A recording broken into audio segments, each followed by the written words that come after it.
Hi, I'm Danny Black, and welcome to the @SportsBalt podcast. On this podcast, I will be talking sports cards, collectibles, memorabilia. I'll be interviewing hobby guests. I will be talking about my own thoughts. I'll cover regular sports that relate to the hobby. That's the fun part. More importantly, I want you along for the ride. So click like and follow for more content, and I hope you enjoy the episode. Well, hello. Welcome to a special family dinner of SportsBalt. I'm Danny and Cousins Collectibles, Tony and Oz. Glad to have you guys at dinner with me tonight, and we are recording at late dinner time. And so I think the three of us have kind of wanted to do this for a while. We ended up one stage at the National, and this is kind of the best format I could think of. And I'm going to do less talking for the rest of the show than I've probably ever done on a sports podcast. If you are watching on YouTube, you will notice that the logos and stuff are going to change throughout the episode. If you are familiar with the Cousins Collectibles podcast, I encourage you to check mine out. And if you're familiar with me, I encourage you to check them out. So we are all one big happy podcasting family. That being said, I'm going to turn it over to Cousin Tony. Thank you, Danny. It's a pleasure to be back. Like I said, we're doing kind of a dual broadcast, so we'll release this episode on both our platforms. Definitely looking forward to that. Like you said, so we did the National, so it's all downhill from here, right? We're already at the top of the hobby Tony, mountain. before you get started, I just wanted to say I am a little jealous that you were able to get on before I did. Right. So I finally am able to be on with Mr. Danny Black. Thank you for inviting me on. I was feeling a certain type of way, brother. I'm not gonna lie. That's a mea culpa on that, and that's why we're doing this. He's like, nothing against you, Oz, but just give me Tony. To be fair, honored to be on the Cousins Collectibles podcast as well. There you go. See that? Touché. Look at that. Touché. Yeah. I'm the one that keeps this all together. That's the architect. There you go. But so fellas, let's before we get into the whole card talk and everything, we definitely have to touch on the NFL playoffs. And by the time this release, these games will be played. So we're gonna see how good you guys do. I know, Danny, you're a professional handicapper, and Oz is a professional just talking. BSer. Yeah, there you go. There you go. So we're gonna see how we go. But so yeah, man, let's get into it real quick. Jags Chiefs. You got the upstarts against pretty much the number one overall seed. So Danny, and I'm not talking point spreads. That's for another show. We'll plug that later. But just overall thoughts, wins, loss, stuff like that. For some reason, I have a son who's a diehard Jags fan. Luckily, he can't hear me. I don't think they have a chance. I think Kansas City is going to show why they're headed to the AFC Championship, whether or not they're the Super Bowl winner. I think there is separation. That being said, heck of a year for Jacksonville. I think they showed that Urban Meyer really set them back a year, that they do have real talent. And I think if you would have told them going into the season that it would end against Kansas City in the second round of the playoffs, they would have taken that. But I think Kansas City is all over them on this. Listen, don't ever count out Dougie P. All right, this is kind of like I wouldn't say a homecoming, but it is. You got Andy Reid. Yoda and right. Yeah, you got Andy Reid and you got his disciple, Dougie Peterson. So, listen, last week the Chargers had that game. What were they up 27-0 at halftime? Yep. And Doug did his little magic trick at halftime, and then they came up, winning that game. So. Yes, I believe Kansas City, Andy Reid's going to pull it out. Obviously, Patrick Mahomes, they have the more talented team. And it might be a game similar to what we just saw against the Chargers, where they go up and then I think they make it a little bit of a game. But at the end of the day, Andy Reid, Mahomes, too much for the Jags. Okay, fair enough. So a little sweep there. Yeah, I agree with you guys. It just dawned on me, that you got the teacher and the disciple going at it. So that's kind of nice. And look at that, man. Dougie P. We know what he did here in Philly. And dude, I think he learns to stay in better shape than Andy. Yeah. He stays away from the. You always have to learn from your mentors and improve. You add something to it. Yeah. But it'll be interesting. That's crazy though, man. He took Trevor Lawrence and in 1 year turned him basically completely around, because last year it looked like he could not get out of his own way. I mean, the whole team in general. So it's interesting to see where that's going to go. And I'm how going to about go in that order. for Trevor Go ahead. Lawrence, real quick though? As far as the hobby's concerned, his cards. I mean, I haven't really looked, but I'm Mhm. assuming they've skyrocketed or no. Yes, and once again, I there's only because my son is a Jags fan, and I really feel like I let him down by not buying Trevor at the end of last year when his prices really bottomed out. Yeah. I should have had more faith in Trevor. But he's through the roof. But Travis Etienne's not. Didn't get the bump I thought he would this year, and I think he's a stud player. Oh yeah. Yeah. Yeah. So next year I think in all-purpose yards he I could. was a James Robinson guy because I had him in my dynasty league. So once Yeah. he got traded, I was like, "What the hell's going on?" Then I'm like, "Oh, well, maybe he'll do something with the Jets," and that didn't happen at all. So yeah, Etienne came in there, and he like you said, he's young, he's hungry. He came off the injury, that's why I was kind of like iffy with him. But yeah, he came. They're good, man. They're good. They're a good young team. They got a lot of weapons. They just got some things they need to add to. But with the coaching and everything, your son got a good thing going on there, man. Well, I think there's also something to be said for playoff experience. Yeah. A lot of young guys on that Jacksonville team. This is their first time. Nothing wrong with getting your feet wet, getting some experience. I mean, they're coming off a ridiculous game, like you said, against the Chargers. So you know what? I think there is, unfortunately for them, a little bit of happy to be here syndrome. And Kansas City, if they lose, their season's a failure. I mean, talk about two different perspectives for a game. And I think the one and the fear of losing in Kansas City is going to create more desperation. Yeah. And can we real quick talk about the flip side? The golden boy, Justin Herbert. His cards have bottomed out. Or So so at we what point, let me ask you guys. So let's just say the game ended yesterday. So today, are you buying his cars today? Or are you waiting a little bit into the off season if you're looking to? Because I mean, they might not win anything, but he's still going to have those peaks where he's going to have 400-yard game, 5 touchdowns. So I think there will be opportunity if you're in for the flip game. But at what point do you look to start buying his cards if that's your thing? listen. Justin Herbert was the hobby, darling. The last, like when every break, everything that went on the last 2 years, Justin Herbert, Justin Herbert, Justin Herbert. That's all you heard. That's He's all. beautiful. He's beautiful. And he's a beautiful guy. You know what He I mean? is. His arm is just ridiculous. He has all the intangibles, but when does it go from being the hobby darling to the next Phillip Rivers or the next Matt Stafford to where it really doesn't matter how many stats you put up if you're not winning? Why am I going to buy your card? So it's like that whole prospecting thing, which I know, Danny, with you in baseball, that's like your thing, prospecting. Like, how many years does it take for an NFL quarterback before people are like, they've soured on them and they stop I having think faith in them? I think it happens in 2 weeks on some quarterbacks. I mean, the NFL is so fickle; it's unbelievable. Yeah. I mean, you would think Kyler Murray, fell off the planet. I mean, his cards were as hot as all these quarterbacks a couple of years ago. As far as Justin Herbert's cards, I guess it's, do you believe in the player? Because otherwise, I take that same money and put it into a different player. If you're asking me the truth, Herbert's cards are still expensive enough that I'd rather take that same money and put it even into a Trevor Lawrence right now. To be honest with you, Yeah, there you go. Okay. Fair enough. So I'll go in order, even though this is the main event for Oz and I. But like I said, Saturday night, Giants at Eagles. I know where Oz is leaning, so I'll leave that to go second. Danny, what are you thinking here? every bone of my body wants to pick a fight with Oz.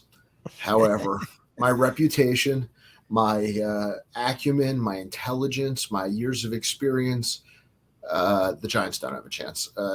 Eagles fly, Eagles fly. Yeah, I love hearing that. yeah. Say that again. I won't. I will not. But I think this is very similar to a lot of the Giants' star players are a little bit younger. The Eagles do have more veterans. The desperation levels. I think a lot of the same reasons for the Kansas City matchup. I just think the Eagles' season cannot end this week and call it a success. Yeah, I totally agree. There's things to be fearful of. One being rusty. You have Jalen Hurts coming off that injury. Is he fully healthy? Is Lane Johnson fully healthy? Which is very key. Now, with New York's defense, they really don't have those solid pass rushers. So Lane, I think, can get through this game without having to. He's going to have to exert himself, but he shouldn't have to be, facing somebody like Micah Parsons from the Cowboys, which would be a different story. So I think Lane can get through it. I think from what I've seen from Jalen Hurts the last game, I think he's okay. I really think they wanted to, when he got hurt, the plan was Gardner Minshew can win one of these two games. He can maybe beat Dallas. If not, we definitely got New Orleans. We can definitely beat them with Minshew. And then we lost the next two. So then it's like, I guess we got to bring Hurts back in. And I think it was a little bit too soon. But I really don't think his injury is as bad as it was portrayed to be. And I think he's fine. He's off the injury list completely. Like right now, New York has momentum. And that's the thing. They're going to come in with nothing to lose. Like you said, they're young. They don't care. They would love nothing better to do than to shock the world and beat the number one seed and, make it to the NFC Championship. The next Eli Manning and, the boys when they beat the Patriots, like the unbelievable run. They would love nothing better to do that. But I just think the talent on the Eagles is too much for them. And the only thing I'm really worried about is our defensive coordinator and how he's going to play this game. If he's going to sit back in his zone in a cover two and just let Danny Jones pick us apart, dink and dunk, and then the time of possession goes from a 3-minute to an 8-minute to a 10-minute drive, and they just keep the ball. That's like the formula to beat the Eagles. We're going to be in trouble. So I just think we need to go ahead and man up. The corners man up. We got one of the best corners, in the league, and another one to do that, and then just man up, and then we have a definitely defensive line that can get to the quarterback. That's not an issue. Can Philly run the ball in New York? Yes. Because that takes the pressure off of Hurts, and that flips your time of possession. To me, exactly. That's kind of exactly. the underrated secret to the game is that. And I think Philadelphia rushing offense. We need to spy Danny Jones. We can't let him get off. He's going to try to run. They don't care. The coaching staff doesn't care. They're going to run him to death. Let me tell you, any handsome guy named Danny is going to be a tremendous athlete.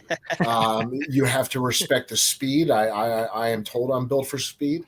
So I think you make some very good points there, Oz. Yeah, but Eagles in the end. I think it's going to be close, and then maybe pull away by a touchdown or two. Okay. So, and Dan, like I said, I know you like to make the games a little interesting. So anytime touchdown score, Boston Scott. Just an FYI. Ooh, he is a giant. The Giants killer. Yes, just look it up. He's scored. I am hopeful that Philadelphia can run the ball in New York. I don't know that I'm putting my money on it. They, we'll see. I'm more concerned with the Eagles stopping the Giants' run because so again, going back to the whole defense thing, there has been some lapses in the run defense. Now, guys have come back. Hopefully, they're fully healthy, and that should hopefully, force Danny to throw the ball. Right. And then that's where Saquon didn't do much the last game, but that was because he was a game time decision that day, and he was in and out of the lineup. Well, I think Matt Breida was taking a lot of snaps for him. He wasn't fully healthy. He is running hard. He's running. His cuts are nice. He's back. Saquon is back. So that's definitely something to worry about. So, yeah. Yeah. That actually leads me. So he's a free agent. So just we're getting rid of one guy, one Penn Stater for another. I'll take it. So just an FYI. So then we have Bengals at Bills. And this is a big boy game. Before we get to that, can I talk to Danny about the last game? Wow. If you have to, I guess I can suffer through a couple minutes of that again. How did you feel? Now, the score was it tied at that time when you guys were at the 2-yard line? It was, and we were about a foot and a half away from that touchdown. Yeah. Now, I guess my question, and Tyler Huntley, is he a rookie or second year? He's actually he's second or third year. Yeah, he's got a couple years under him. Okay, so he got a couple of years under his belt. Now, from what I saw from the play, they literally had 16 guys behind him to push him into the end zone. So Tyler Huntley was supposed to go low. Right. Tyler Huntley, after the game, was called out by pretty much everybody in the Ravens organization for not going low. Nobody can explain why Tyler Huntley thought he could jump over those 16 people. I mean, I've seen the ball knocked out of a player's hands. Usually it's like right there, or they pass the, the threshold of They ran it back for 98-yard touchdown. Bro, that was On my unbelievable. Right into the Ravens. defensive lineman's hands, and just in stride, he's gone. Nobody could catch him. Yeah. Well, they missed a block in the back down the field too, but Oh yeah, that little push in the you know, back. look, his attempt at a quarterback sneak, he Wait a second. did Ask me one more time why you haven't been invited on sooner. Huntley did the Lion King impersonation. He just held the ball up in the air. And that was it. Bro, like I said, I was texting Tony at the time, and I felt sorry for you. I knew how much, because we were talking smack before the game. Like, we thought there's no way Baltimore has a chance. And I told you that there was a chance. He did. I said, well, it's a division game. Cincinnati ball. It's always a knockout, drag out fight, and you got to be ready for that. But with Tyler Huntley and that was in the fourth quarter or the end of the third. No. Just right when we could have won the game in the fourth. Yeah, that was the turning point. It was set up for the win. Yeah. That's tough, man. That's well. Okay. I would like to thank you guys for reaching out, because you guys did reach out and with condolences. Yeah, so sure. I thank you. We really did feel bad. It was a gut punch that we felt. So, well, during tough times, it's nice to rely on friends. So Oz, what are you thinking here? Like I said, I'll let Danny go second here, just so he can clear his mind. I'm gonna have a drink right there. You go. Yeah, there you go. Where you at, Oz? Bengals, Bills. Oof, bro. This is the game that was supposed to be right when DeMar Hamlin had the unfortunate incident, and thank God he's okay and he's recovering just fine. But yeah, bro, this is a tough one, because the Bills are playing at a high level. Cincinnati's obviously playing at they are, but they're very turnover prone. Yeah. If Josh Allen does not turn the ball over, they're pretty much unstoppable. But for some reason this year, I mean, I remember him in the beginning of his career being turnover prone, and then he cleaned that up. But now it's like picks in the red zone. He's getting, it's almost like he's too confident, like he can do anything he wants out there. So he stands tall in the pocket. He's not really aware of his surroundings. People are they're tomahawking the ball out of his hands, and fumbles are happening, or he's throwing a pick. So it's like he's gotten sloppy. And I think it's just because he's too confident in his abilities to stand in there or run anytime he wants, or to just his rocket arm to get the ball wherever he needs to. And I just think he needs to be more aware. Now, if he cleans that up, the Bills, they're going to be tough to beat, regardless if it's Kansas City, Cincinnati. But for now, I'm not going to count out Cincinnati, just because, Joe Burrow, they got a lot of weapons. But I'm going to go with the Bills. That was my original prediction at the beginning of the year before any games. It was the Bills and the Eagles. So I'm going to go with the Bills. Okay. You think there's a little bit of Big Ben-ish in Josh with that whole, like, I'm just going to – remember he went through like a little something like that where he was just like, dude, what the heck's he doing? But, I mean, it was just – like if he takes care of the ball, they can't be beaten. You're beating yourself. It's more of like a Brett Favre almost. Almost, yeah. I mean, Favre was like the good on the field, Brett Favre. Yeah. Well, yeah, but I mean, Favre was, but sometimes even, the stuff that Josh is doing, Favre stuff was like reckless. I mean, I remember him throwing up a prayer in the middle of the field. But Favre can get you a Super Bowl, and I think Josh can. Yeah. So, so where you at here, Danny? Bills, I think, have by far the deeper roster. I'm just going to say ditto on this one. Oz nailed it. I think Allen might be the best quarterback left in the playoffs. I don't know. I know. I'm going to say not just this season, but maybe moving forward, he's got the highest ceiling. And I like him a lot in this game. Yeah, I think that despite, and the Bengals are down another lineman, I believe, which is, I mean, that's every week though. So that's nothing. And you know what? Part for the course, bro. You play the Raven, you come out with scratches. I'm just saying. Yeah, that's true. That's true. And I think that miracle win propels them to shock the world this week. and I think they beat the Bills. Yeah. Nice. Wow. I like it. Just it's one of those things where I think that I don't know. The Bills have they're Isn't not is they're he not not? playing at a high level to me. Like it's just they won, but I don't know. It's just It, something. it's almost like they know they have a switch that they can Yeah, press but I don't know that at you can any just turn time. that on in the playoffs in the Yeah, NFL like that. but that's what they think they can do, and it's going to bite them in the ass if, especially against, if Yeah, they can get past Cincinnati, if they get, if Kansas City wins and they go up against Mahomes, that's going to be a shootout of all shootouts like that. But yeah, like you said, the turn, that's when it comes down to who's going to turn the ball over more, because it's just going yeah. to be back and forth. Well, Joe Burrow definitely is not going to back down from the moment. I will say that. No, If they lose, it won't be because of him. yeah, Joe definitely, like, he has my respect. I thought he was, in the beginning of the season, I think they went 1-3 to start, and everybody was down on him. That his card numbers had dropped down. They're like, oh, Super Bowl hangover, and since then, what is the rec?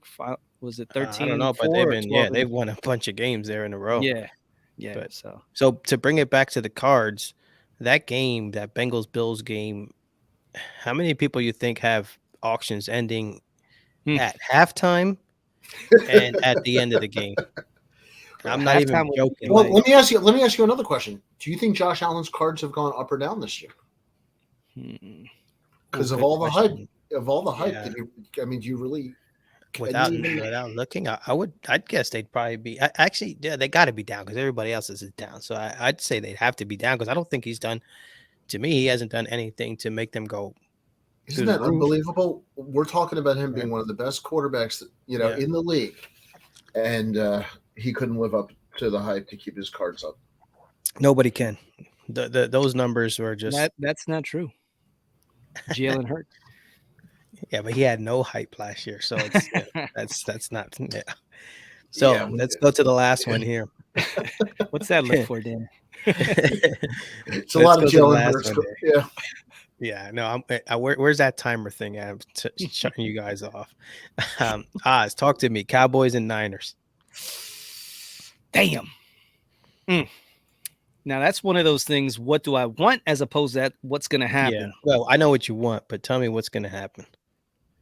Do you really know what I want? Does Purdy turn into a pumpkin, or does You know what? I'd rather Purdy turn does- into a pumpkin and let Dak win, and we beat the NFC East to get to the Super Bowl. We go through the Giants, and then we go through the Cowboys. That's my ultimate.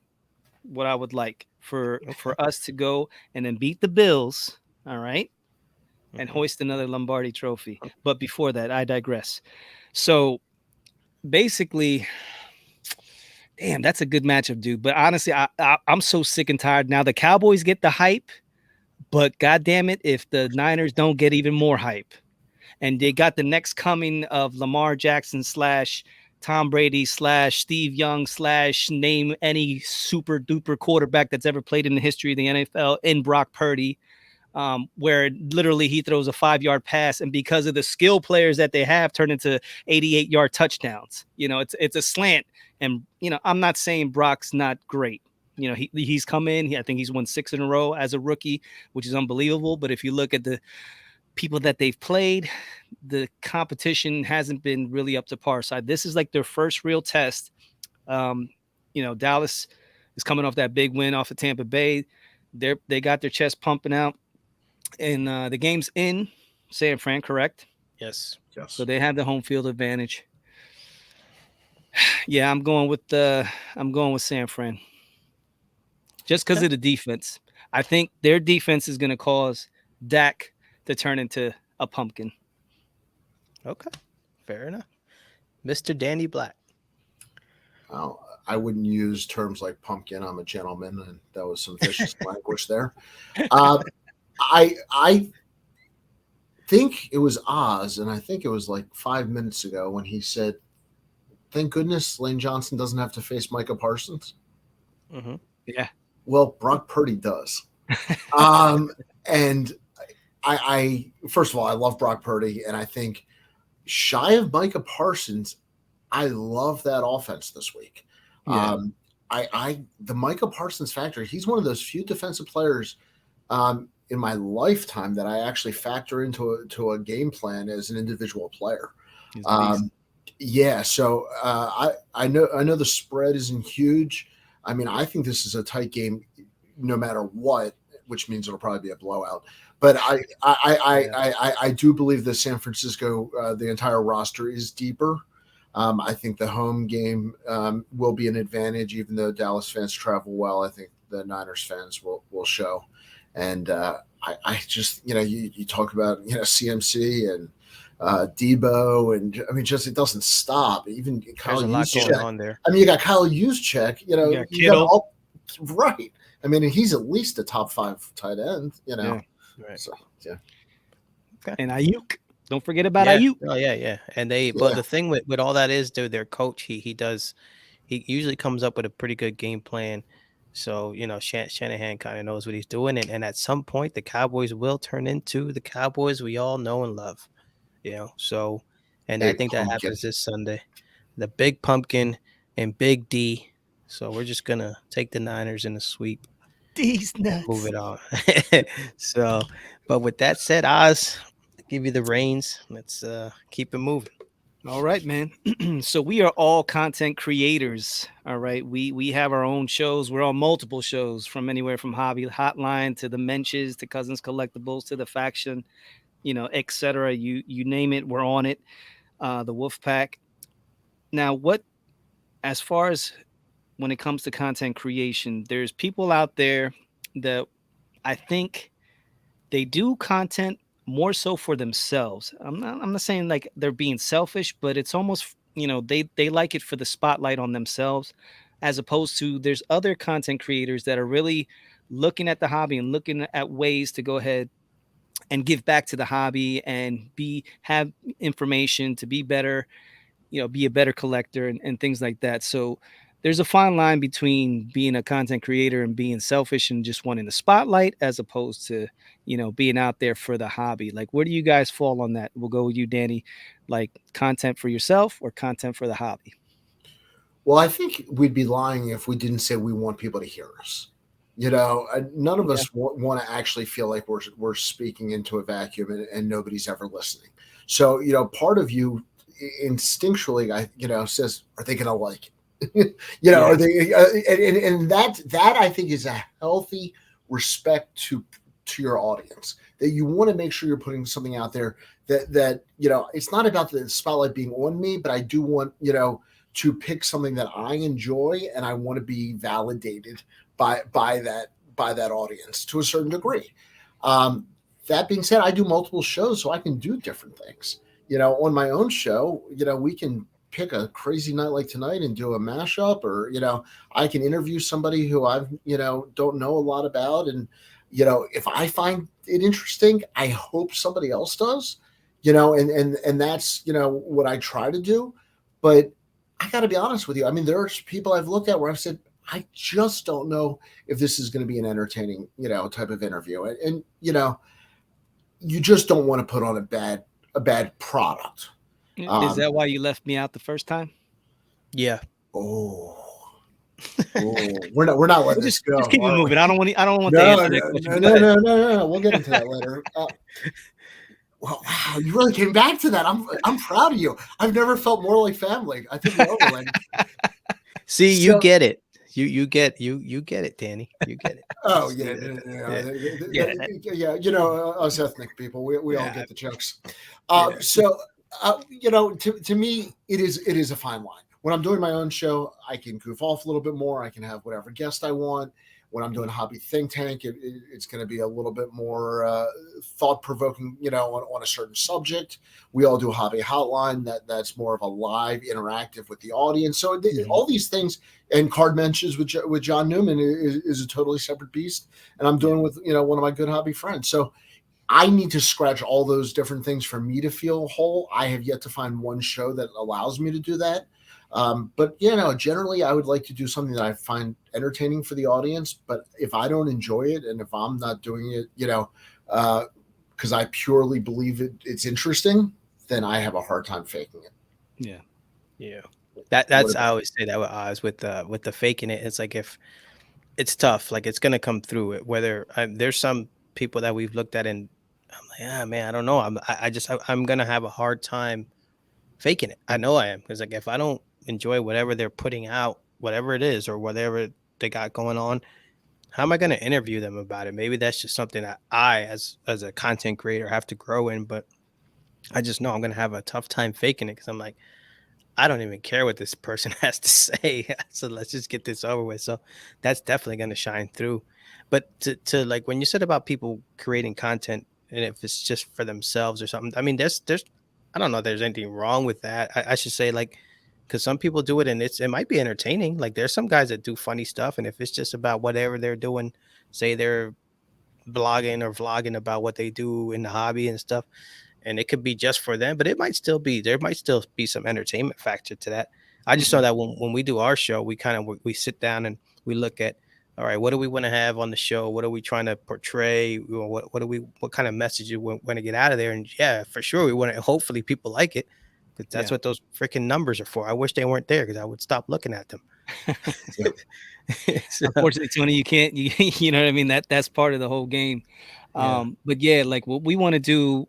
Our show, our premise is it's about the collector, and whether you're collecting coins, toys, cards, shot glasses, whatever you collect, we want to know why you collect it, how you collect it, and how you feel when you collect it. So we just want the person that when we bring them on to our show to open up. You know, especially if you're another content creator, you know, you do your own thing. You might have a sponsor where you have to make sure you're on your P's and Q's and you have to, you know, hit this spot and do this and that. Listen, you come on to the cousins, it's just like hanging out. We talk about kicking in with the cousins. So we're just it's three guys just chilling, hanging out, talking about the hobby, talking about cards, talking about sports, and just getting comfortable. And the best thing is like when we're all said and done and we like you know, record button off, the guy's like, man, that was one of the best interviews I ever had. Just why? Because you can be yourself. And that's what we try to. Well, don't you think being yourself is also entertaining? I mean, to a certain degree, you have to have confidence that you are entertaining and you are Right. good at what you do. Right. And that's the key. And listen, there's some people that they have to put on a shtick or a show because they feel not confident that they can go ahead and portray themselves and people accept them for who they are. And this hobby, it kind of lends to, you know, it's almost like cookie cutter sometimes where it's okay, in order to be successful, you got to collect this. And, you know, these are the cards that are worth something. That's junk wax. That doesn't mean anything. Don't even talk about that or whatever it is. You know, there's specific lanes that people get into. And I think we get caught up in that and we forget about why we collected as a kid. And now as adults, what really makes us happy and you know, and takes us to another level. I always use the term passion. So Passion. I think very, very similar, same idea. I just want people who are passionate about something. Yeah. You know, I mean, in the world of which we live, it typically is cards or collectibles, but I want somebody who's just passionate. If they're not passionate, even if they are the president of the company or, you know, some big interview that I might be able to land, and they're going to make me feel bad about being in the hobby or make me feel bad about, you know, enjoying what I enjoy. That's not something I want in my circle, in my sphere of a world. Yeah. You know, I just want people who are passionate. I don't care what their title is at the company. I don't care, you know, what they do, how big their collection is, how much their stuff's worth. I do care about how passionate they are. And you know, let's be honest, for what we do, you hope that they can walk and talk. That's the key, and that can be very Yeah. difficult as well because they can have everything that you need for an interview, but once you get them behind the mic, it's Yep. like pulling teeth sometimes, and it's like, oh man, and then you gotta work at it, and you can hope that the finished product is something that you can actually put out and that people would enjoy. You know, it's like, oh man, is that something? Tony, that's happened a couple of times with Tony and I, but you know, it's usually worked out in the end. But that's another tough thing. Now, Danny, you're very passionate when it comes to baseball and, you know, minor leagues. And I mean, when it comes to that, you're like freaking a guru. Like, talk about that real quick. What you do with minor league baseball and your passion for that. I'm weird. I don't do anything in the middle. I only do brand new or very old. So yeah, no, I love the minor leagues. The Orioles, and I'm in Baltimore. The Orioles minor league system has Aberdeen, Delmarva, Bowie, and Norfolk, all within driving distance for our minor league system. So I'm very lucky that I get to see a lot of our top minor league prospects. And to give you an idea, today I spent, well, I shouldn't say this on air, but Baseball America came out with their top 100 list, which has a hobby impact for me and it has a real world impact for me. So a significant amount of work time was spent on that Baseball America top 100 list today. So, as far as prospecting goes, there's the card side of it, and then I'm a diehard baseball fan. So the diehard baseball fan in me, I don't care about flipping. I don't care about the rankings. I just, I want to see what teams are going to have who coming when, who can we trade for. I mean, to me, it's all on the field. When it comes to the card side of it, now I'm studying guys, even the international signing period is 16, 17-year-old guys, and where they're going to be. And if they get onto the top 100 list, I'm going to sell them even, before they hit AA sometimes, because that's just a whole different ballgame as far as card collecting. So for prospects, I take it pretty seriously. I also, not to defend myself or that I need to, I do cover it slightly for Baltimore media. So I do try to make sure, at least for the Orioles system, that I know what I'm talking about. Okay. And that I got to ask you, because I grew up, I'm 43 years old. So I grew up with the Orioles being good. Now they stink. And don't tell me that and don't tell me that it's because they're in the Yankees division and stuff like that, because there's wild cards and all this stuff. I'm not going to tell you that. So listen, you had Cal Ripken, Eddie Murray. I was laughing. See, No, I wasn't expecting they that. stink. Messina. But according to Danny, they have the best farm system in the world. Right. So, go ahead. That's Well, the thing. Eight players on the top 100 list, more than any Okay. other team, ranked top minor league system by the two major publications, finished with a winning record this year, and have a whole change in front office regime. I'm sorry, you were asking a question. Perfect. Go ahead, Tony. So that is perfect, because I'm going to ask you, are you guys going to keep them or are you going to ship them off to New York? Because I'm like, dude, bring back the Orioles, man. To be fair, we don't give them to New York. We'll give them to anybody else, but New York. No, I mean, they're coming. I mean, they really are. Listen, we're never going to be able to go out and sign, Justin Verlander. He's not coming here. But why? You're in Baltimore. Why? Dude, no, that's nonsense, because it's like, it's beautiful down there. Like, there's money down there. You. Like, let's not, because again, that's like, I don't buy that crap, because it's just like, I don't get it, because that's a nice place to be at. It's like, come on, man. Like, I don't accept them stinking. The Maryland Bureau of Tourism appreciates your support. I mean, it's nice. Berlin is nice. Come on, man. I'm a big fan. In fact, I live here. But the Orioles, realistically, for a number of reasons, are going to build from within.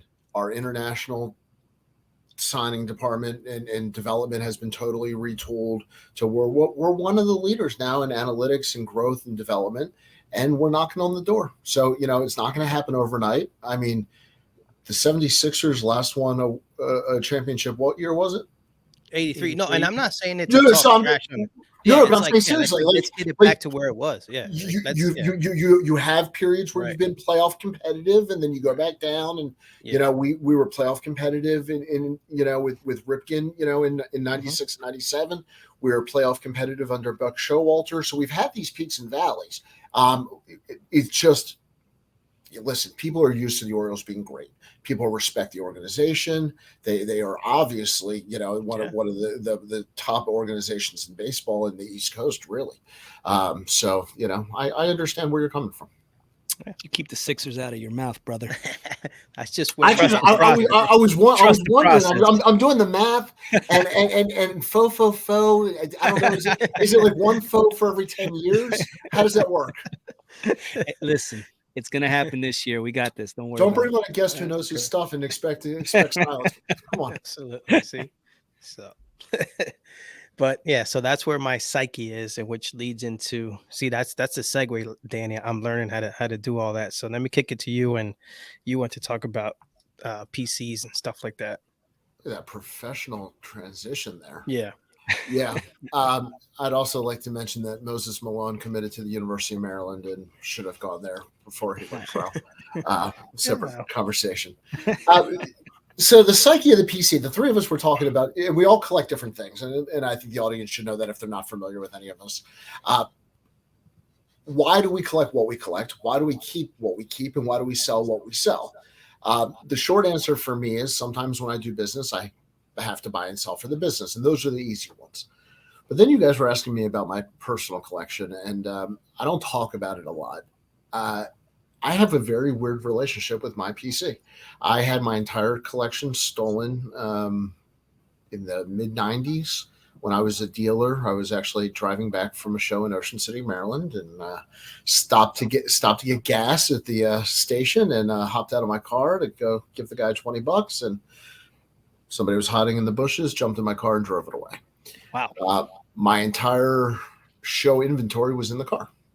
My entire and at that age, your show inventory is also your personal inventory. There is no two different inventories when you are a teenage dealer. And so for a long time, I was scared to own cards, or get attached to the cards, I guess. So I always felt like, hey, if I could sell this, I can always buy another one, and I just never really felt comfortable being attached. It's taken probably the last 5 to 10 years to even start thinking about keeping cards, other than a very, very small handful. And I'm just now getting comfortable with the idea of keeping a card than saying that's no matter what, that's not going to sell. And listen, unfortunately, the ones that had an emotional attachment to me were stolen. So the ones that would have been easy to say are staying on the shelf, those unfortunately are gone. And that for me, that plays into that psyche, and it does mess with me sometimes. I definitely am scared to put money on a card because I'm thinking, I might not want to stay with this. We might just date. We might not get married. I might have to, might liquidate. And it's sad. I mean, there's some cards. 1933 Moberg, the 33 Gaudi Moberg. I had bought and sold that card 7 times. I want to own that card, clearly. I mean, any therapist, in the world, and please talk to a sports card therapist if you know one, will tell you if you've bought and sold the same vintage card 7 times, you probably want that card. And for some reason, I say to myself, I'll make a couple bucks on that and I'll buy another one the next time. And one of these days, you're going to turn around and I'm going to have a Moberg there. It's not going to be for sale. It's not going to go anywhere. It's just going to stay there.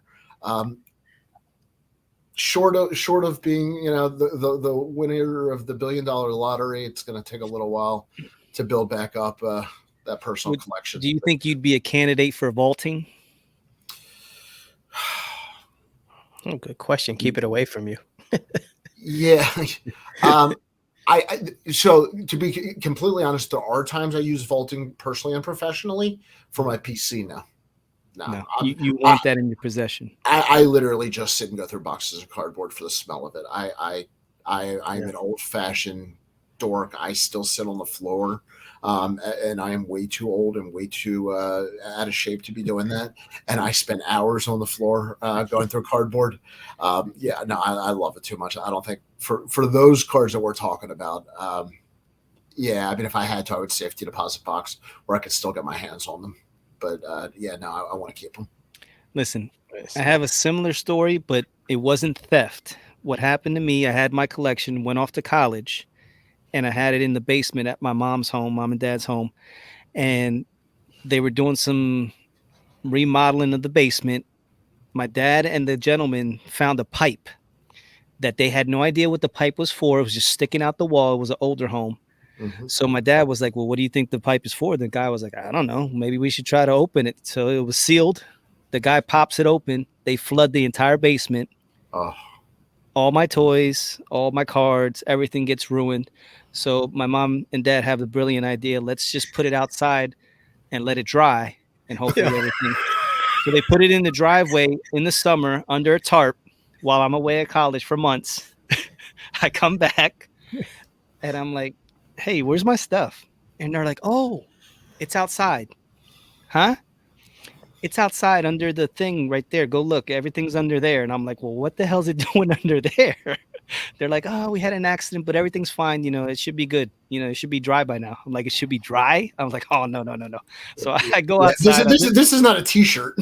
Yeah, I lift up the tarp, and it's just green mold everywhere. Everything's Oh. ruined. My toys, my He-Man, my cars. I have my binders. Everything's screwed up.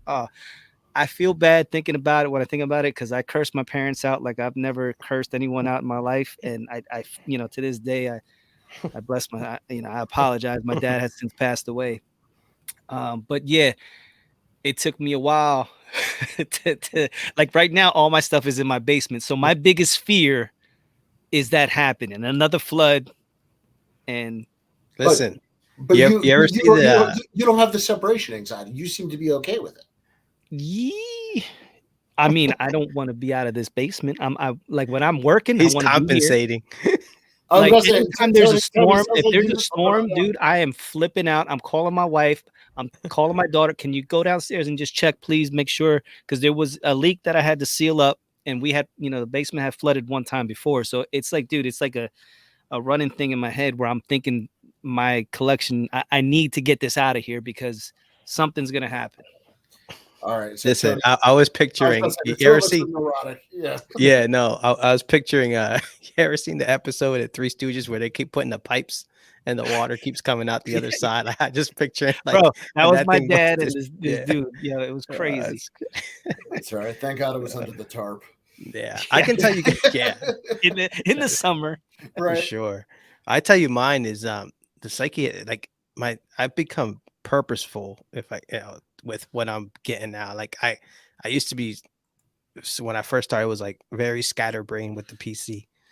Now it's like I'm gonna finish this before I move on to that because I just that yeah it wasn't working out. It was like too much going on at one time. So it's like More of a single shot than a yeah. Now it's like Clemente, this one, this one, stop, and then finish. There are things that pop up once in a while, but I'm like I gotta keep focused on what the heck I'm doing here. Otherwise, But like do you find yourself just as satisfied though when you do finally make that purchase?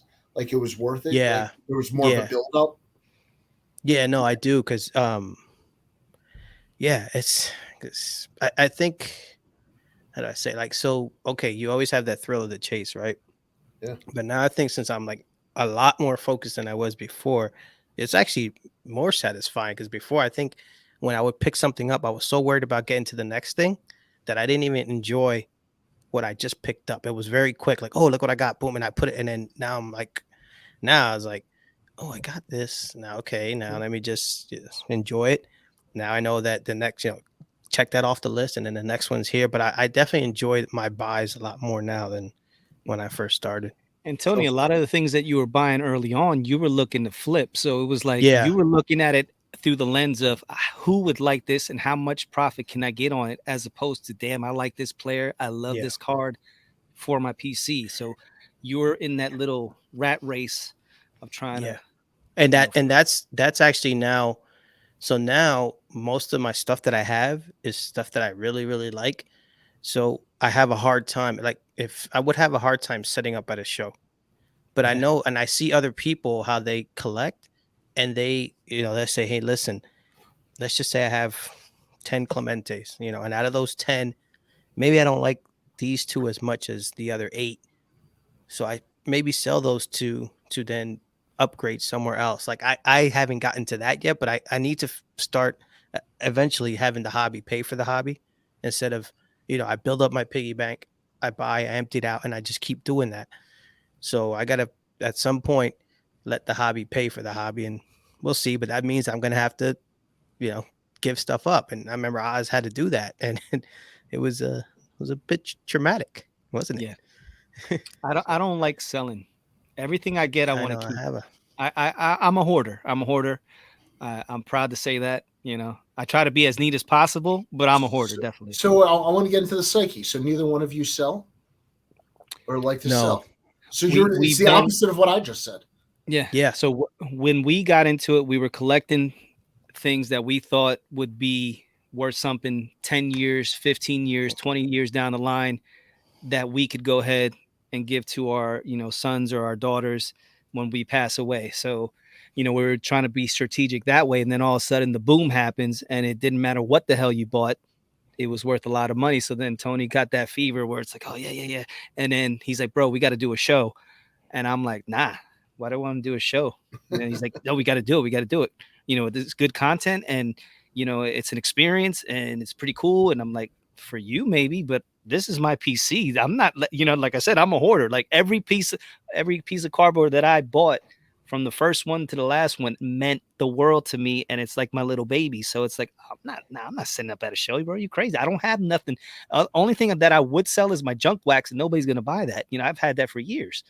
He's like, nah, bro, we got to do it. So he finally twisted my arm. We go out there and I put my PC out.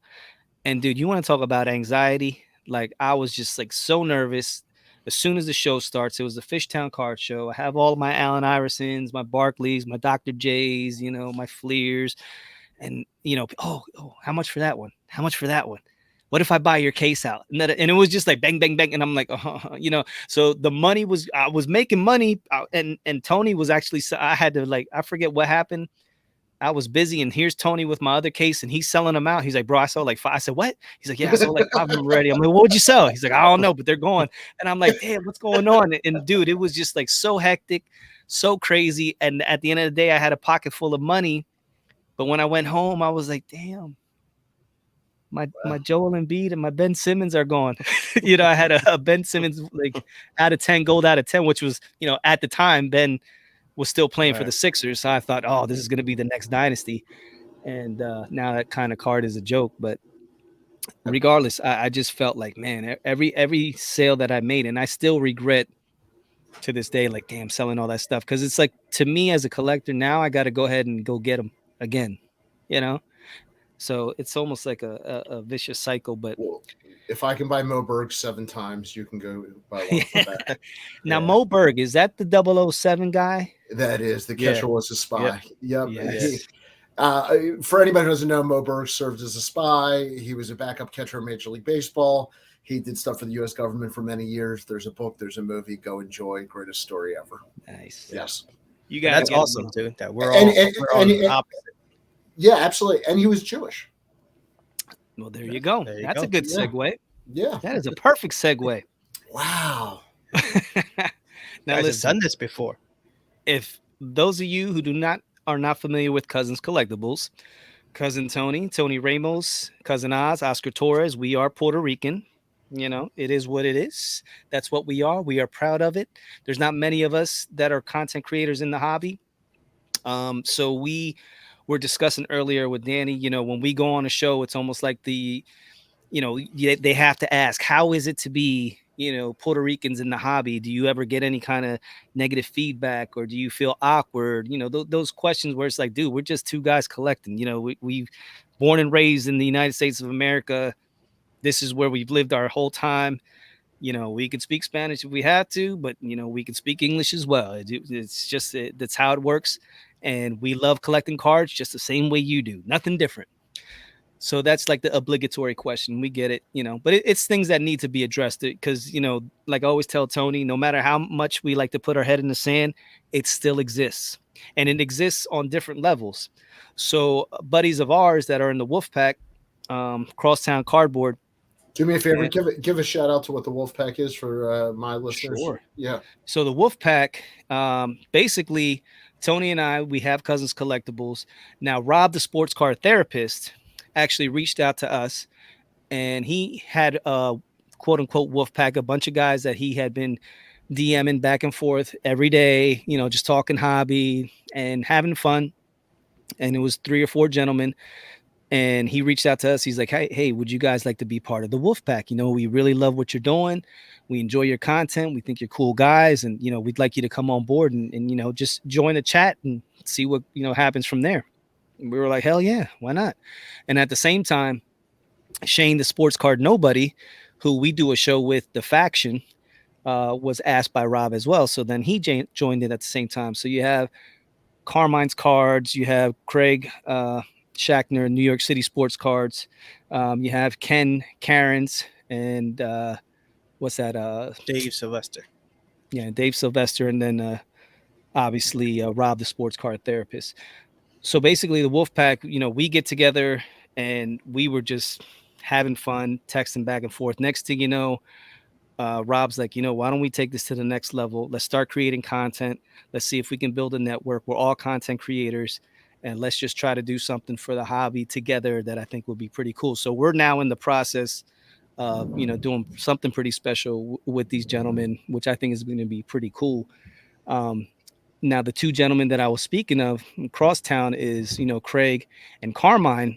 So they had put out an episode, and then they got a comment in their YouTube about, them being Jewish, and the fact that something to the effect that, oh, look at that, basically, these guys with these expensive cards, and they're Jewish, some type of derogatory remark of them being Jewish. So these guys, they're in their 20s. So in the group chat the next day after that, they were kind of like, yo, do you know anybody have an idea why these guys, this guy would like attack us for that? Like, this is out of nowhere. We didn't talk about being Jewish or anything like that. Like, it's like, why would somebody just go out of their way to, be negative about being Jewish? So obviously, Danny, have you ever had any experiences like we had our experiences in the hobby? What about you as far as being Jewish? Had you had anything negative or? It's a great question. And thank you for asking it, first of all. I appreciate the opportunity. First of all, assholes are assholes, and I'm going to just start off by saying that, and it doesn't matter whether it's to me or to you or to anybody. We're here for the cards, so let's just start and finish with that. I didn't know you guys were Puerto Rican when I became friends with you, and we talked cards, and it didn't matter. And anybody who puts that in front of anything else, that's on them.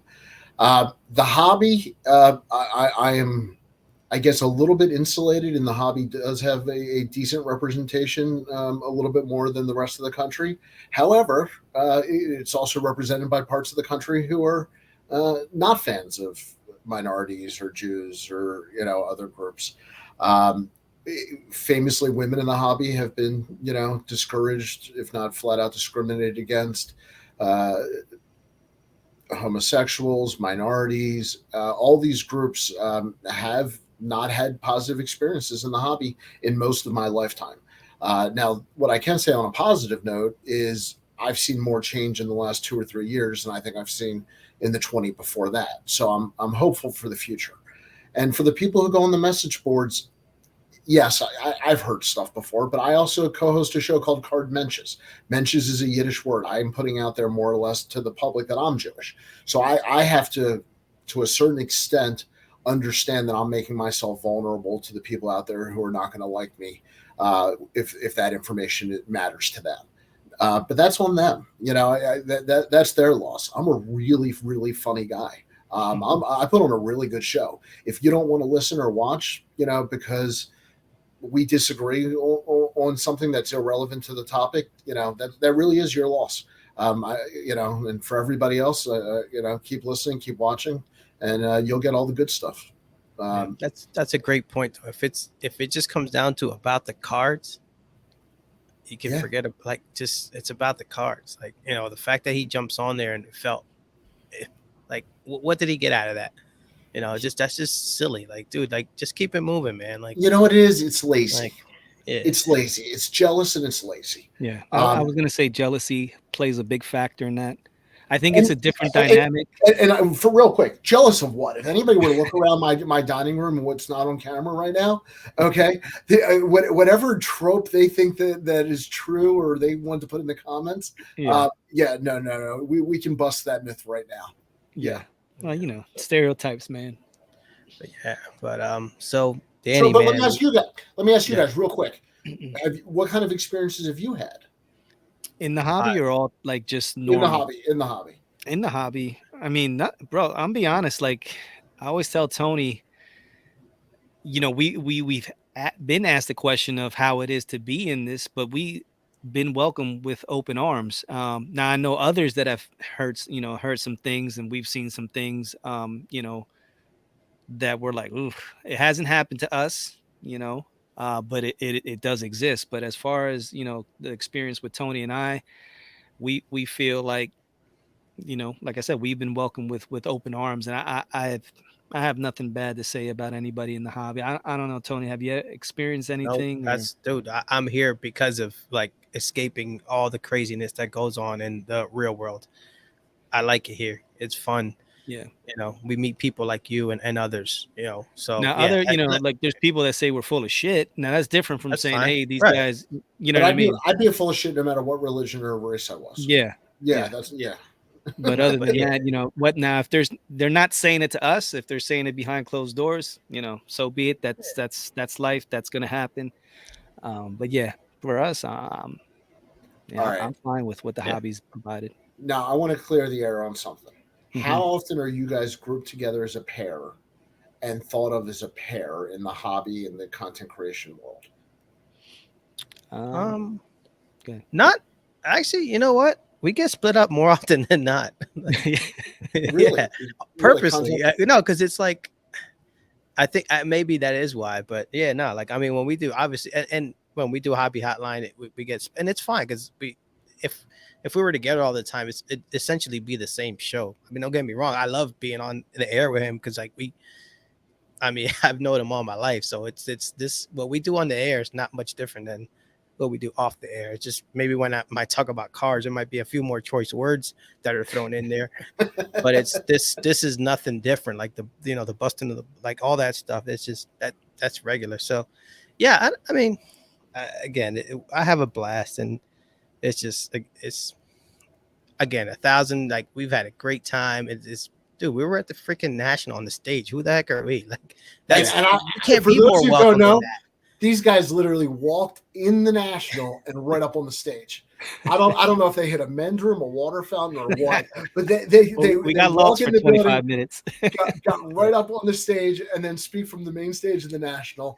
I Yeah, got to tell you, the greatest entrance to the national I've ever seen. yeah. Well, I thanks This, to mean, you Cousin can't. John Yeah. and this was Cousin this Danny. was like Lady Gaga with the egg. Nah, but listen, you can't. Yeah, like you can't be more welcome than that. Like John didn't know us from a can of paint. We don't know John, but he's like, hey, okay, let's do it. And we had a great time, and we've formed a great relationship with you guys. And it's like Yeah, I said, that's does it one thing we'll happen? never Sure, but forget, man. Like, yeah, never. and that's put us on a trajectory where it's like, okay, how can we top that? What can we do? We literally, like you said, we walked in and bang, we're on the national stage at the hobby. So it's like, man, what can we do that's better than that? And we're in the works of trying to do something at the next national in Chicago that we can top that performance. So it's like that was pretty cool. And I thank you, and I thank Cousin John. And like I always say, like Danny, man, like he has this it's a beautiful mind. This dude, his mind is full with like all kinds of stats, and no matter what. And there's times we're on Hobby Hotline and somebody will call off, and Danny's like done 16 shows in a row. He'll hop on there and he'll run it and do everything he needs to do. So Danny's the man. Danny is the man. Yeah, for sure, brother. Well, I sent the checks in the mail, so you should get that very soon. That's great. We covered everything other than how we want to get out of here tonight, guys. Anything we didn't cover that we No, want to hit? we'll leave some for next time. Yeah. That, I was that gonna gives us talk a about reason. my ghost podcast, but we'll leave that for next time. Yeah, we'll talk about our alternative outside of the hobby, what else we listen to, but we'll leave that for next time. But Danny, again, Yeah, thank you for joining us and us joining you or whatever, how we want to finish it, man. But it's this been a is blast, man. here. We're going to go back and forth here. There you go. We got the See, logos going. But all this yeah, proves I man. can use a mouse. You listen, you guys. From the moment we've met, I think we've enjoyed each other's company. All kidding aside, this is what the hobby's about, and to make friends, and what people are seeing here. We really text and chat all fair. I mean, this isn't BS. I mean, this is really something we connect on. And Oz is busting my balls for not having me on, but part of that is that I respect you guys individually. And so overdue, definitely having a solo Oz episode, but part of it was really I was watched a lot of interviews with you guys, and you guys are just so impressive and so awesome to listen to. But I realized, what, I want to get to know you more individually. And, with your national appearance, I mean, you guys were in and out so fast. I wish we, got more time to hang out genuinely. Yeah, that was a quick one. Yeah. It was quick and long at the same time. It was one of those things where it's like, it took forever, but it went quick. Yeah. So for me, I'm just thrilled to make new friends in the hobby. You never get too old for that. And I've enjoyed this tremendously. So thank you for being a part of it and letting me be a part of it as well. Yeah, absolutely. All right. Well, on that note, one of those, it just flows. You know what I mean? When you're on with the right people, we talked about pulling teeth. That didn't happen tonight. This was just a very good podcast. Just three guys kicking it. My condolences. Should we hit record? Should we start? Yeah. Oh, that was the warm up. Yeah. Well, thank you for your condolences. Yeah, bro. I was hoping for a Baltimore, Eagles Super Bowl, but I was hoping to have a much different conversation on that. Last question, Lamar Jackson. What's the deal? Wow, you are kicking me left and right tonight. He's gone, man. They got to franchise him to continue to keep his rights, but then he's going to get traded. The Ravens will pick up a veteran player, a couple first-round picks. That's it. It's a wrap for Lamar in Baltimore. The salary cap numbers just don't work with the deal. The franchise tag puts 40-some million on the books. You can't put a team around it. If they would have agreed to the deal that was on the table before Deshaun Watson, this would all be done by now. I think it's been proven, on the Deshaun Watson deal, and the Russell Wilson deal, and the Kyler Murray deal, even in Aaron Rodgers, where are the Packers? You got to be careful what percentage of your cap goes to your quarterback, and that's true on any team. If you don't sign them early, so that's why. If you don't, there's probably been an exceptions, but if you don't win in your first 5 years or so, the quarterback, you're cooked, because by the time that dude gets good, he's going to get paid, and your team's going to crap. So Jalen Hurts, listen up, get it done. Get paid. Oh, that's happening, bro. That's happening. Last question. Was Lamar too hurt to play, or did he not play because of the whole contract situation? I truly believe he would have played if he could have. I think the Super Bowl means that much to him. So I'm going to be an optimist. I'm going to give him the benefit of the doubt. I'm not anti-Lamar. I'm anti the Deshaun Watson contract that ruined it for everybody else. Yeah. So how's that to go out on? Well, I guess the three of us will meet in the green room in about 30 seconds. I don't do outros. I don't believe in them because nobody watches. I'm going to do one for you. Okay, go for it. Like this. And we're going to end this like we always do. And that's keep focused, keep positive, and keep collecting. Hey, yo, Tone, bring the beat back. That was wonderful.